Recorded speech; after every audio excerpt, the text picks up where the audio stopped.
Christopher Nolan. ഒഡൈസി എന്ന് പറയുന്ന പുള്ളിയുടെ പടം വന്നപ്പോ ഏറ്റവും കൂടുതൽ കാത്തിരുന്ന ഒരാളായിരുന്നു ഞാൻ. പക്ഷെ അങ്ങേരെന്താ ചെയ്തത് അറിയോ? രാമായണവും മഹാഭാരതവും പോലത്തെ ദ ഒഡൈസി, ഹോമറിന്റെ ഒഡൈസി അയാൾ എന്ത് കാണിച്ചു വെച്ചത് നിങ്ങൾക്ക് ആർക്കെങ്കിലും അറിയോ? ഞാൻ എന്തിനാ ഇത്ര രോഷം കൊള്ളുന്നതെന്ന് വെച്ചാൽ, അപ്പാർട്ട് ഫ്രം സിനിമ എൻ്റെ പരിപാടി ഇതാണ്, എൻ്റെ ഫീൽഡ് ഇതാണ്. 2-3 കൊല്ലമായിട്ട് ഞാൻ പഠിച്ചത് ഇതാണ്, പഠിച്ചുകൊണ്ടിരിക്കുന്നത് ഇതാണ്, ഇനി മുമ്പോട്ട് കൊണ്ടുപോകാൻ പോകുന്നതും ഇതേ ഫീൽഡാണ്, ഇംഗ്ലീഷ് ലാംഗ്വേജ് ആൻഡ് ലിറ്ററേച്ചർ. കണ്ണി കണ്ട കൂറ നെറ്റ്ഫ്ലിക്സും ഡിസ്നിയൊക്കെ ഇങ്ങനെ ചെയ്തുവെങ്കിലും ജന്മത്തിൽ പോലും ഞാൻ ക്രിസ്റ്റഫർ നോളൻ ഇങ്ങനെ ചെയ്യുമെന്ന് ഞാൻ വിചാരിച്ചില്ല. ശാസ്ത്രജ്ഞന്മാർ ആക്യുറേറ്റ് ആയിട്ട് ബ്ലാക്ക് ഹോൾ കാണുന്നതിനേക്കാൾ മുമ്പ്, അതിൻ്റെ ഒരു പിക്ചർ കിട്ടുന്നതിനേക്കാൾ മുമ്പ് അത് സ്റ്റഡി ചെയ്ത് ആ സംഭവം ഇൻട്രസ്റ്റെല്ലാറിന് കാണിച്ചു തന്ന ഒരാളാണ് ഇത്. ആ ആളാണ് ഒരു പുസ്തകം മര്യാദയ്ക്ക് എടുത്തു വയ്ക്കാൻ പറഞ്ഞ് ഇങ്ങനെ കാണിക്കുന്നത്. ഇതിൻ്റെ പിന്നിലത്തെ നോളൻ്റെ പരിപാടി എന്താണ്, പുള്ളി ഉദ്ദേശിക്കുന്നത് എന്താണെന്നൊക്കെ എനിക്കറിയാം. അതൊക്കെ ഞാൻ വഴിയെ പറയാം.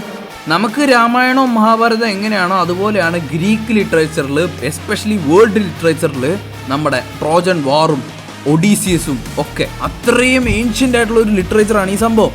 നമ്മുടെ മഹാഭാരത യുദ്ധം പോലത്തെ ഒരു സംഭവമാണ് ട്രോജൻ വാർ. അത് കഴിഞ്ഞിട്ട് ഒഡീസിയസ് എന്ന് പറയുന്ന ഒരു ജനറൽ പോലത്തെ ഒരു പുള്ളിക്ക് ഉണ്ടാകുന്ന ഒരു ജേണിയും കാര്യങ്ങളൊക്കെയാണ്.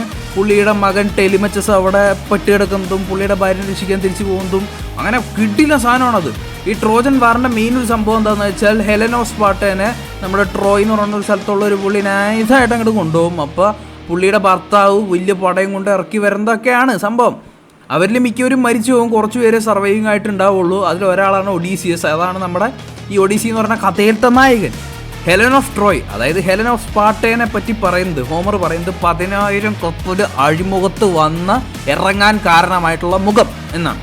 ഓക്കെ, അത് വെളുപ്പായിരിക്കും കറുപ്പായിരിക്കും, എന്തായാലും അതൊന്നും പറയുന്നില്ല. പക്ഷേ ഈ സംഭവം എപ്പോഴും എഴുതിയെന്ന് നോക്കണം. അതായത് യേശുക്രിസ്തു ജനിക്കണേക്കാളും 1000 കൊല്ലം മുമ്പ് എഴുതിയ സാധനമാണ് ഇത്. അന്ന് ആഫ്രിക്ക പോലും കണ്ടുപിടിച്ചിട്ടുള്ള. അപ്പോഴാണ് ഇവര്, അതും നിങ്ങൾ ആലോചിച്ച് നോക്കണം, ഗ്രീക്കാണ്, ഇവരൊക്കെ ഗ്രീക്കുകാരാണ്.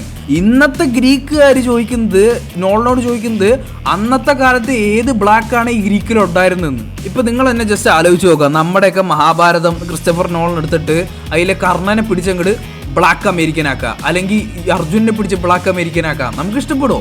ഇല്ല. അതുപോലെ തന്നെ ആ ഗ്രീക്കുകാർക്കും ഇഷ്ടപ്പെട്ടില്ല. അവരുടെ ഒരു ട്രഡീഷൻ, കൾച്ചറായിട്ടുള്ളൊരു സാധനമാണത്. അതൊക്കെ പോട്ടെ. പക്ഷേ ട്രോയ് എന്ന് പറയുന്നൊരു പടമുണ്ട്, നമ്മുടെ ബ്രാഡ് പിറ്റിൻ്റെ പടം. അത് കണ്ട എല്ലാവർക്കും മനസ്സിലാവും അത് എത്രത്തോളം കിടിലൻ പടമാണെന്ന്. എൻ്റെ വൺ ഓഫ് ദ ഫേവറേറ്റ് പടമാണ്. അതിലത്തെ ഒരു ക്യാരക്ടറാണ് അക്കീലിയസ്. അതിലത്തെ അല്ല, ഗ്രീക്ക് പുരാണത്തിൽ തന്നെ അക്കീലിയസ് എന്ന് പറയുന്ന ഒരു ക്യാരക്ടർ ഉണ്ട്. ഈ ട്രോജൻ വാറിൽ മരിച്ചു പോവുകയാണ്. അതിലെ അക്കീലിയസിനെ പിടിച്ച് നമ്മുടെ ക്രിസ്റ്റഫർ നോളൻ എന്ത് ചെയ്തെന്ന് വെച്ചാൽ ഒരു പെണ്ണായിട്ട് അങ്ങ് മാറ്റി. അക്കീലിയസ് എന്ന് പറഞ്ഞാൽ ആരാ? ആ ബ്രാഡ് പിറ്റ് തല കുത്തി നിന്നിട്ടാണ് ആ ഒരു സംഭവം വർക്കൗട്ടാക്കി കഷ്ടപ്പെട്ട് നമ്മൾ അത്ര ഇഷ്ടപ്പെട്ടത്. നിങ്ങൾക്കറിയോ, നമ്മുടെ കാലിൻ്റെ അവിടെ അക്കീലിയസ് ടെൻഡൻ എന്ന് പറയുന്ന ഒരു സാധനം വരെയുണ്ട്.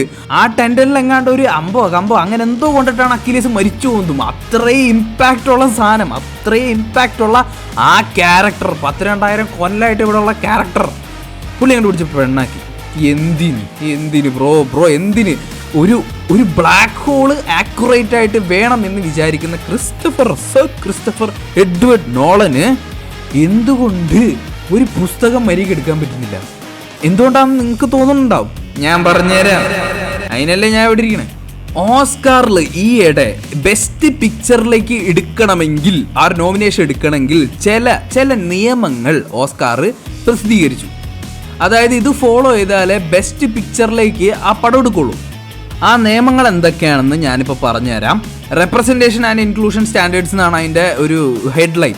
ഇത് പ്രകാരം lead or significant supporting actors from underrepresented racial or ethnic group. അതായത് സിനിമയിൽ സപ്പോർട്ടിംഗ് ആക്ടറായിട്ടോ അല്ലെങ്കിൽ ലീഡ് ആക്ടറായിട്ടോ African American, East Asian, Hispanic, അങ്ങനെ ഇംഗ്ലീഷ് അല്ലാത്ത, വൈറ്റ്സ് അല്ലാത്ത ആൾക്കാരെ ഉൾക്കൊള്ളിക്കണം എന്ന് എൻ്റെ മനസ്സിൽ ആദ്യം വന്നത് ഇത് മറ്റടുത്ത നിയമമാണെന്നാണ്. അതായത് ഇപ്പോൾ നിങ്ങളൊരു പടം എടുക്കുകയാണെങ്കിൽ ഇതുപോലെ ഏതെങ്കിലും ഒരു എത്നിക് ഗ്രൂപ്പിലത്തെ ആൾക്കാർ വേണമെന്ന്. ഒരു സിനിമേനെ ഡിസ്ട്രോയ് ചെയ്യുന്നൊരു കാര്യമാണത്. അതായത് വേറൊരാളുടെ ഒരു ക്രിയേറ്റിവിറ്റിയിൽ ഇങ്ങനത്തെ ഒരു സംഭവം, അവർ പറയുന്ന നിയമത്തിനനുസരിച്ചുള്ള ആൾക്കാരുണ്ടെങ്കിലേ ബെസ്റ്റ് പിക്ചറിന് നോമിനേഷൻ എടുക്കുള്ളൂ എന്ന്. എന്ത് പരിപാടിയാണത്? ഇതൊക്കെ നമ്മുടെ ഇന്ത്യൻ സെൻസർ ബോർഡാണ് കാണിച്ചെങ്കിൽ ഇപ്പോൾ ഭയങ്കര കലഹം ഉണ്ടായേനെ. ഇത് ഓസ്കർ ആയതുകൊണ്ട് ഓസ്കർ വലിയ സംഭവമാണെന്നുള്ളതാണല്ലോ എല്ലാവരുടെ ഒരു ഇത്. അതുകൊണ്ട് ആർക്കും ഒരു കോപ്പ്. കഴിഞ്ഞിട്ടില്ല, വേറൊരു സംഭവം കൂടി ഉണ്ട്. Section A2 general ensemble cast. At least 30% of all actors not submit for Oscar consideration are from at least 2 underrepresented groups which may include women, racial, ethnic or LGBTQ+. ഇത് മൊത്തം വായിക്കേണ്ട ആവശ്യമില്ല, ഞാൻ ചുരുക്കത്തിൽ പറഞ്ഞുതരാം. എന്താ സംഭവം എന്ന് വെച്ചാൽ, അതായത് 30% ആളെങ്കിലും ആക്ടേഴ്സെങ്കിലും വുമൺ ആയിരിക്കണം, അല്ലെങ്കിൽ റേഷ്യൽ ഗ്രൂപ്പിൽ പെട്ടവരായിരിക്കണം, ഇപ്പം ഞാൻ പറഞ്ഞ, അല്ലെങ്കിൽ LGBTQ+ ആൾക്കാരായിരിക്കണം എന്ന്. അക്കീലിയസ് ആയിട്ട് നോളൻ കാസ്റ്റ് ചെയ്തു എന്ന് പറയുന്നത് എലിയറ്റ് പേജിനെയാണ്. എലിയറ്റ് പേജ് ആരാന്ന് വെച്ചാൽ പണ്ടൊരു നടിയായിരുന്നു, ഒരു സ്ത്രീയായിരുന്നു. ഇപ്പോൾ ലീഗലി സർജറി ഒക്കെ ചെയ്ത് മെയിലായിരിക്കുകയാണ്. അപ്പോൾ LGBTQ+ ആളായിരുന്നു ആണ്, ഇപ്പോഴാണ്. അതുകൊണ്ട് നോളൻ ഇത് കാസ്റ്റ് വെച്ചു. എന്തായാലും എൻസെമ്പിൾ കാസ്റ്റോ അല്ലെങ്കിൽ മെയിൻ കാസ്റ്റിലുള്ള ആരെങ്കിലൊക്കെ ആയിരിക്കും. അക്കിലിയസ് ആണോ ഇല്ലയോ എന്ന് ഇപ്പോഴും കൺഫർമേഷൻ ഇല്ല. പക്ഷെ അങ്ങനെ ആണെങ്കിൽ നോള 10 തലമുറയുടെ തെറിയ ഗ്രീക്കുകാർ വിളിക്കും. ഈ പടത്തിന് വേണ്ടി പുള്ളി മറ്റേ റിയൽ ബോട്ടൊക്കെ കൊണന്നിട്ട് മറ്റേ ടാങ്കിലൊക്കെ ഇറക്കി അങ്ങനെ ഭയങ്കര സെറ്റപ്പായിട്ടൊക്കെയാണ് ഷൂട്ട് ചെയ്തിരിക്കുന്നത്, റിയാലിറ്റി അബ്സോർബ് ചെയ്യാൻ.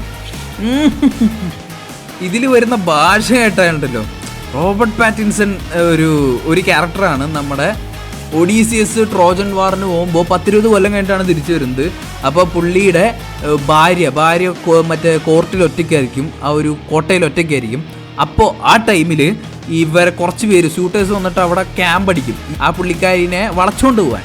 അതിൽ വളച്ചുകൊണ്ട് പോകാൻ വരുന്ന ഒരു മെയിൻ ആളാണ് റോബർട്ട് പാറ്റിൻസൺ. ആ പുള്ളി ഐ ആം യുവർ ഡാഡി എന്നും പറഞ്ഞിട്ട് നമ്മുടെ ടെലിമച്ചസ്, അതായത് ടോം ഹോളണ്ടിൻ്റെ അടുത്ത് പറയുന്നു. ആ ടൈമിൽ ഇംഗ്ലീഷ് എന്ന് പറഞ്ഞ സാധനമേ ഇല്ല. ആ ടൈമിൽ ഇതുപോലത്തെ ഒരു സ്ലാങ്, അറ്റ്ലീസ്റ്റ് ഒരു ബേസിക് കുറച്ചുകൂടി നല്ല ഇംഗ്ലീഷെങ്കിലും കൊടുക്കായിരുന്നു.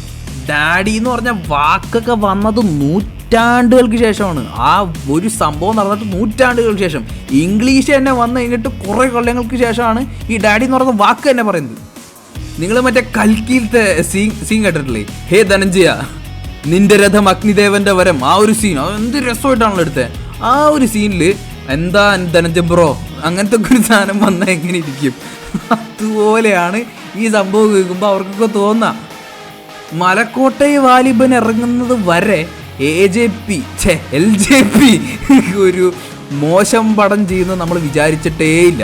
അതുപോലെ ഈ ഒഡീസിയുടെ ട്രെയിലറും ഈ ന്യൂസും വരണ വരെ നോളൻ ഇങ്ങനെ അതപ്പതിച്ചെന്ന് ഞാൻ വിചാരിച്ചിട്ടേ ഇല്ല. പുള്ളിയുടെ ഡാർക്ക് നൈറ്റിൽ പറഞ്ഞ പോലെ പുള്ളി ഇങ്ങനെ അവാർഡിന് വേണ്ടി പടം ചെയ്യാൻ വേണ്ടി മാത്രം ഇങ്ങനെ ഒരാളായി പോകുമെന്ന് ഞാൻ പ്രതീക്ഷിച്ചിട്ടേ ഇല്ല. ശരിക്കും ലിറ്ററലി പുള്ളി വില്ലനായിരിക്കുകയാണ്. പുള്ളിയുടെ പടത്തിൽ പറഞ്ഞ പോലെ തന്നെ പണ്ടൊരു ഹീറോ ആയിരുന്നു, ഇപ്പൊ വില്ലനായി.